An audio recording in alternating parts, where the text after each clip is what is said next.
Greetings, dear ones. I'm Kryon of Magnetic Service. It'd be difficult for those just finding this message to understand what has gone before in this room. And so some of the things that I speak of will not make sense. For I speak to this group, what they have done today, and the messages that I give now and even in tomorrow will be more germane to those in front of me with a consciousness at hand and the study that you're doing on the Lemurian Teaching Wheel. I wish I could train you out of linearity, but I cannot. The star mothers who built the teaching wheel said the same thing. And especially when it comes to that which is the middle, the hub. For the hub represents the multidimensionality of the creative source. And the adult teachings specifically are almost all multidimensional. I want to present to you the difficulty of the linear mind. Many years ago, even when the scientist Einstein was alive, there was the beginning of quantum physics. The men and the women who were doing the experiments and the ideas were different than Einstein. You might look at Einstein as being the father, literally, of some new thinking about the relativity of things that would seem multidimensional, such as time, but they're not really. Time is part of the atomic structure. Time is variable, and Einstein figured it out. But when it came to the quantum things, he didn't like them. Now, we've mentioned this before, but specifically, he did not like an experiment that was done. He questioned its viability, even to his death. The experiment was that which identified entanglement. Imagine the precision and the idea of cutting up a photon and taking part of it far away from the other part, and then finding out how fast the parts could communicate. That was the idea. And what they found was that there was no communication time at all. They were instant. When some of them started measuring the time it would take for the pieces to communicate with each other, they found that they were going faster than the speed of light. They would touch one piece and the other would react. They would take the pieces farther apart and further apart. And they would touch one and the other one would react instantaneously. This was the beginning of the idea that there was an entire reality outside of that which is the four dimensions that you're aware of.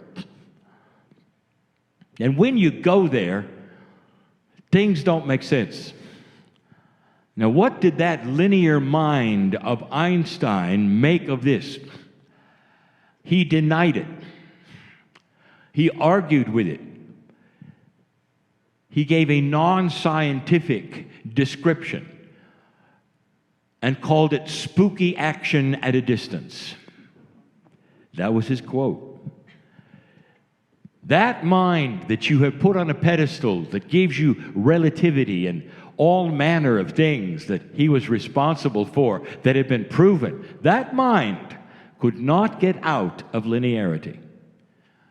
He was also the one who said God does not play dice. when he saw what quantumness would require. Because linearity makes sense. And Einstein himself passed, and when he passed, he felt that he had not done really what he came for. He wanted a rule for everything. That's multidimensionality. Things that are multidimensional go far beyond that which you have been trained for intellectually, because you don't live in that space. But you do. And part of the Star Mothers wanted to prepare the future generation, even perhaps the one you live in now, to place in the Akash the idea that things are outside of linearity. If I told you that time does not really truly exist in a linear fashion, you would say, I don't understand that. But Einstein started the idea that perhaps time can change depending upon how fast you go. But he never broached that idea that time perhaps was not linear at all. Perhaps the speed changed time for another reason that he did not understand or recognize because it wasn't linear. Perhaps time is a circle. And if it is, truly, it means that things happen that don't make sense. In multidimensional attributes, when applied, will create things which some will say is magic. Now let me broach something with you. Some of you are more than a half a century old, some of you more than that.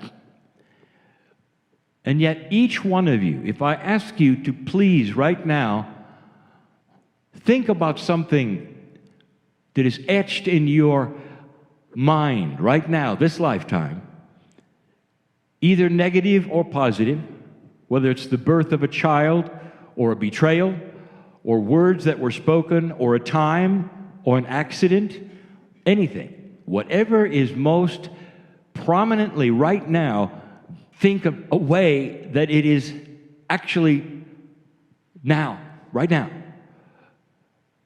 You'd have no trouble. Do you understand that? It's there. It's still there. Now, what have you just done? You pulled something from a long time ago and you placed it in a now. How did you do that? You did that because there is a piece and a part of you which is multidimensional. That mind of yours, you would think that synapse might be linear. Truly, it is not in certain ways. You just showed yourself. I just presented a scenario where you can bring something and feel it now, just as though it happened. You'll never forget it, your last breath. You can conjure it up, and it's now, and it's standing in front of you, and even your chemistry will change. That's multidimensionality.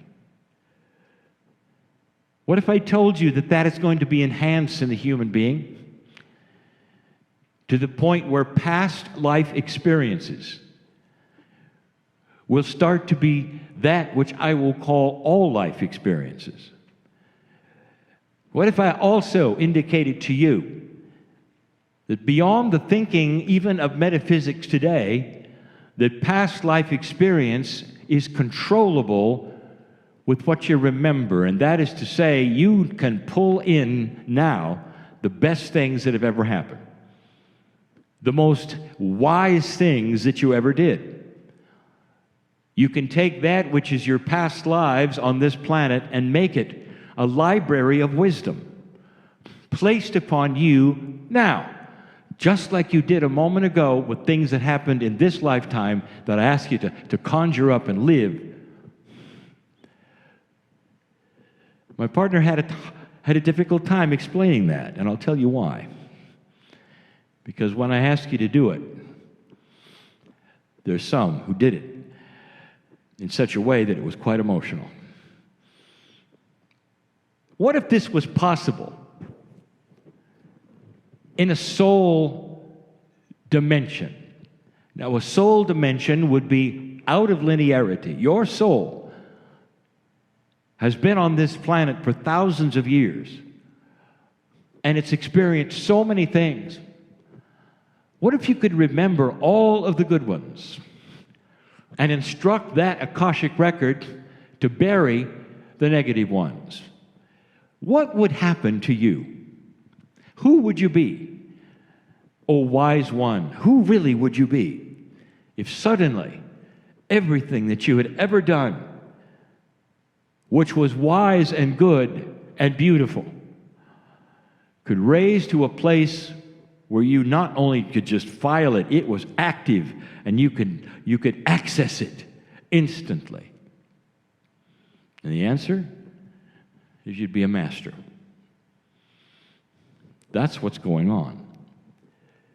Because what we're asking you to do is to pull upon the Akash those things which you were told by a multidimensional being from the stars that you'll never forget.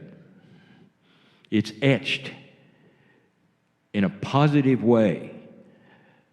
And it doesn't matter how long ago it was, because time is in a circle. As much as I would say that, it doesn't mean much to a linear mind. It really doesn't. You've got to do exercises to see what I'm talking about and remember things that are permanent, etched there, for you to understand fully that this is what it's like for those who are starting to remember and know the truth they were taught. I speak to this group, but I also speak to a bigger group that perhaps is listening. And I'm telling that bigger group, you are included in this.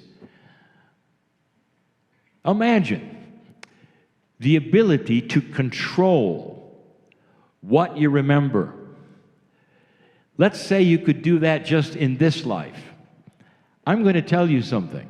This is the basis of some of the teaching that even goes on in this room. Suppressing those things which would not make your life better and bringing out the things which would make you soar. Soar, S-O-A-R, soar.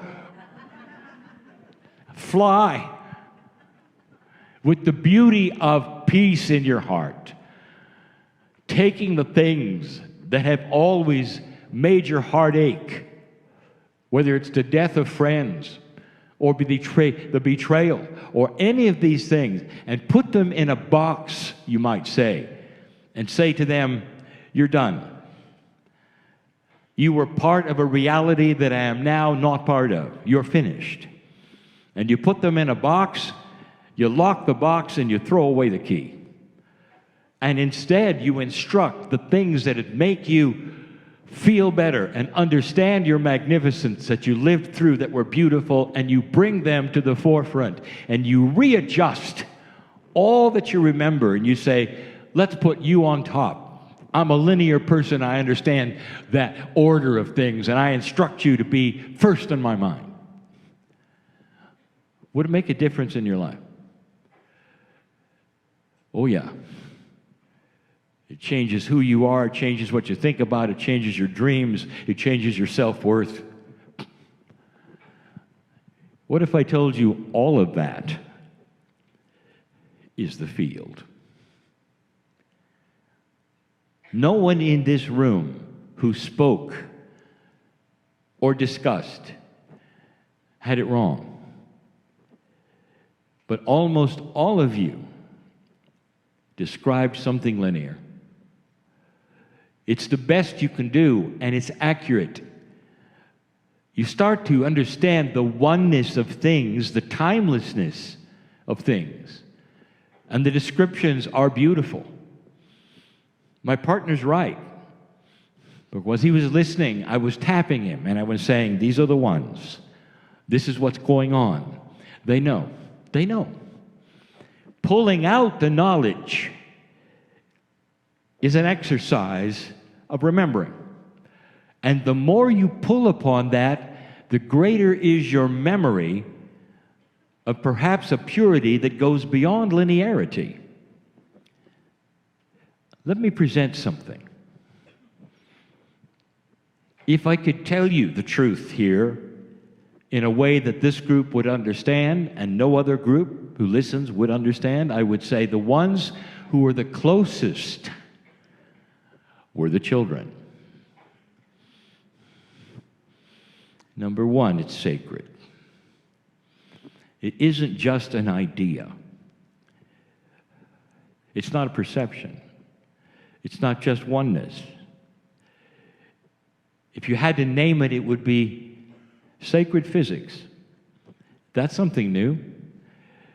Sacred physics. If you could go a step further, perhaps you would say it's the interdimensional resonance of coherence. If you could go further, you could say beyond that, it's the difference between luck, chance, and co-creation of reality. Now that, I don't expect you to understand. A multidimensional resonance of coherence that is responsible for the difference between luck and chance and created reality. All in the field. That was taught for one reason. So that if you made it past 2012, you could move into a multidimensional state. And you're remembering. You're remembering. No one got it wrong. All of you understand the oneness that goes in to a new kind of thinking that says there's no separation. But how many of you have applied that to the actual rules of the universe? Not just a oneness in who you are with the planet or the galaxy or consciousness, but you're married to the physics of all things, the way things work. You're married to it in a way that you can control it and understand it. What is the key to this? A phrase I've given many times. Right now. Right now. The key to all of this, for all of you, is to suspend everything you were ever told and sit and be loved by God. And let the openness of that perception of forgetting everything you were told be the opening of new information to pour in. And that is suspending what you think you know and instead allowing for what you don't know. And dear ones, there's only a few who can do that. Really. And they are the old souls of this planet who are starting to be able to even control past life memories. And I sit in front of so many of them right now.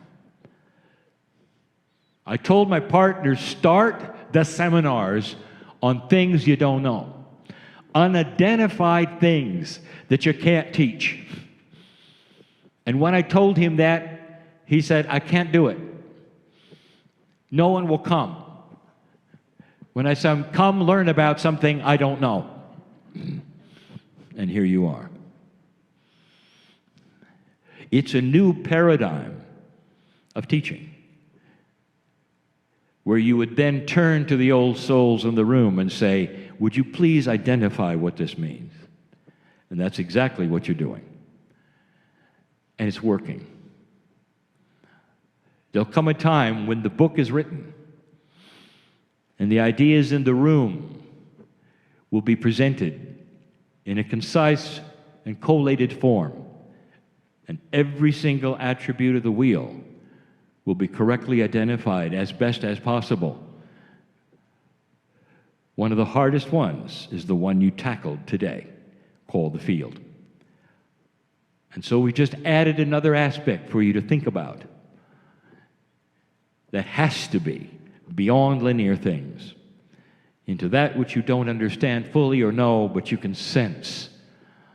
And as you sense these things, I want you to understand you are sensing that the universe, the creative source, knows your name, holds your hand, and is saying, you are the ones to start another kind of a generation of knowingness.